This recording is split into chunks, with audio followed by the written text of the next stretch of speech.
What's up everyone? The magic really did come back. HBO's brand new Harry Potter TV series had officially started filming, and I remember the moment I realized it wasn't just rumor anymore. This thing was actually happening.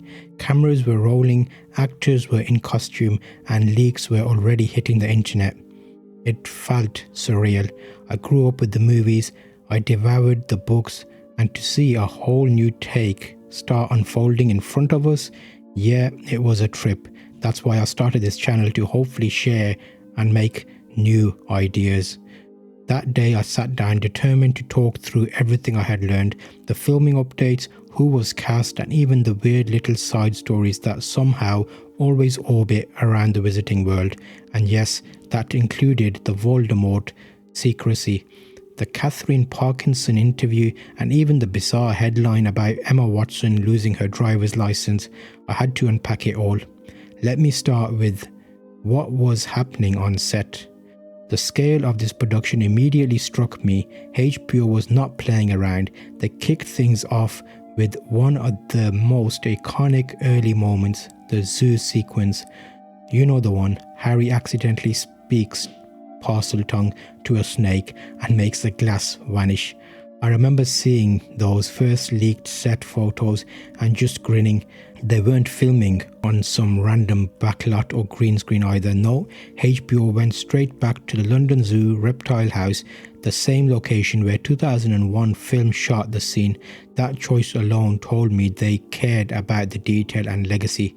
And then there was Dominic McLaughlin, our new Harry Potter. I saw those pictures of him in costume for the very first time, and honestly, the resemblance floored me. Messy dark hair, faint scar, the classic round glasses. For the zoo sequence, he wore this plain blue hoodie and jeans, nothing flashy, just pure orphan kid dragged on a family outing kind of vibes. Fans who happened to be at the zoo that day swore he looked uncannily like young Daniel Radcliffe. I agreed. It was eerie in the best way. He wasn't alone, of course. I spotted Amos Kitson as Dudley stomping around with the perfect spoiled kid sulking. Then there was Petunia and Vernon Dursley, played by Bella Powley and Daniel Rigby, both looking sustainably miserable and uptight. They even staged the scene near the penguin enclosure, which cracked me up. Imagine tourists watching penguins 1 second and then suddenly realizing Harry Potter is being filmed right next to them. Apparently the cast zipped around between takes on little green golf carts, eating ice cream. Honestly, that detail alone made me smile. I wasn't too keen on Vernon and Petunia's casting. They didn't quite look like I imagined, but let's see how they kill the role. The whole birthday meltdown was filmed there. Dudley whining, Harry being ignored, and finally the magical snake moment. When I saw how closely they were sticking to the books, I got chills. The original movie skimmed past some of that nuance. Here it looked like they wanted to slow down and let it breathe. They have filmed a lot of these scenes, but it'll be interesting to see how many of these make it into the final cut. But what blew me away even more was how HBO structured things behind the scenes. Remember how the original films, the child actors had to squeeze in their schooling between takes? It was chaotic and exhausting. You can imagine the chaos. While this time HBO literally built a real school on Leavesden set.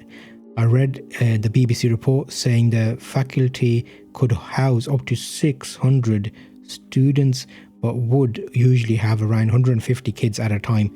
They used portable classroom buildings, but it was officially registered as a real school, open weekdays from 5:30 in the morning until 8:30 at night.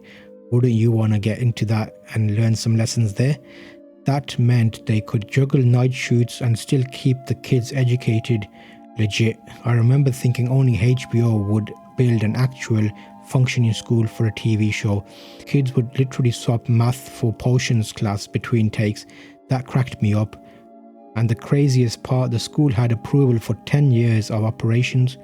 That was the clearest sign to me that HBO wasn't just dropping their toes in.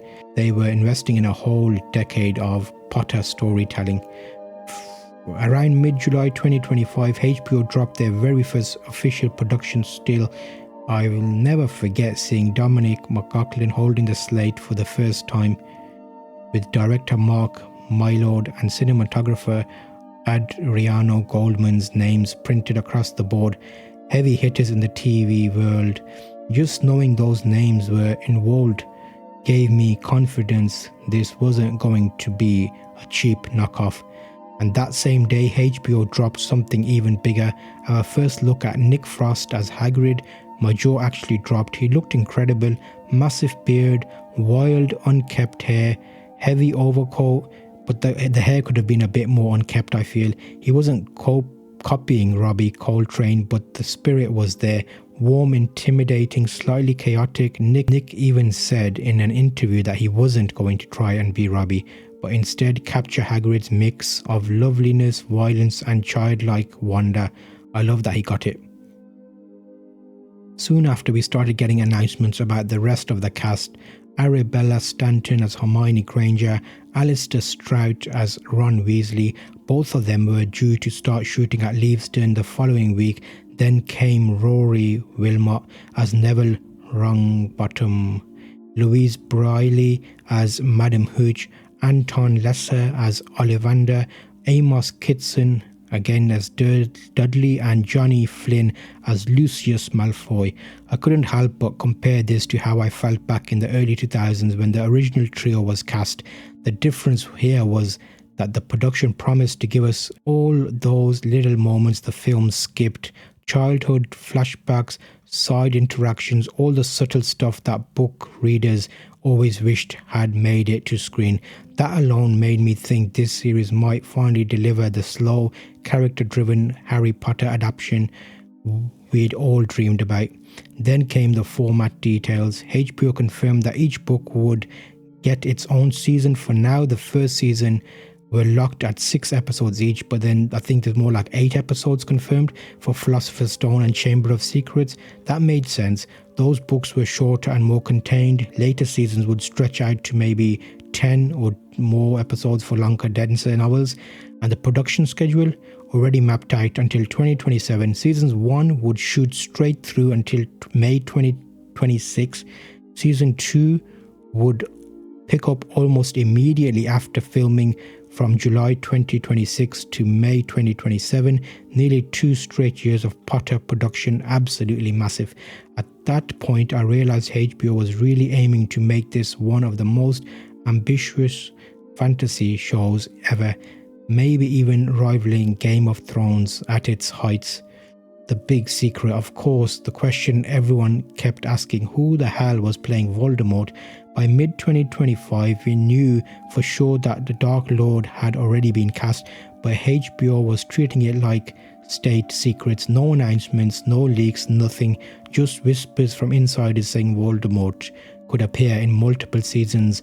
Unlike the movie version, where he was just a CGI face on Quirrell's head, this Voldemort would show up in flashbacks, Godric's hollow scenes, maybe glimpses of Tom Riddle's early life. The secrecy was kind of genius, honestly. They leaned into the he who must not be named branding. Fans speculated non-stop. The two names that kept coming up was Cillian Murphy and Matt Smith. Both made sense. Matt Smith said it's not him in an interview. Murphy has this haunting intensity. Even HBO CEO played coy, saying they weren't quite ready to reveal the casting because it was just such an important role. Then Ralph himself chimed in. Instead of giving deep advice about playing evil, he joked that the new actor should practice walking in long robes and avoid tripping. He even told a story about wearing tights under his Voldemort robes and teasing stunt guys. I saw people waiting to hear how the new cast would respond, and when Catherine Parkinson, cast as Molly Weasley, was asked, she gave a very measured reply. I don't want to add to that debate at all. I'm just delighted to be joining the magical world of Harry Potter. Emma Watson and the driving ban. Now, one of the strangest headlines, Emma Watson got banned from driving. I can't believe it at first, but it was true. Hermione Granger herself, master of every spell, apparently couldn't manage to stick to the speed limit. She got caught doing 38 in a 30-mile zone in Oxford normally not a big deal, but she already had 9 points on her license. Those extra 3 triggered an automatic 6-month ban. Oh dear, Hermione, what happened there, mate? The funniest part, she didn't even show up to court. Her lawyer handled it, saying she was able to pay the fine, which was about £1,044. Not exactly a problem for someone of her means, but the coincidence that killed me was that on the exact same day in the exact same court, Zoe Wanamaker, the actress who played Madame Hooch, also got banned for speeding. The Hogwarts Quidditch referee and Hermione both losing their license together. You couldn't script that. Emma, meanwhile, was back at Oxford working on her master's degree in creative writing and also running a sustainable gin company with her brother. Busy, not just driving. The image of Hermione Granger caught by a muggle speed camera was too good not to laugh at.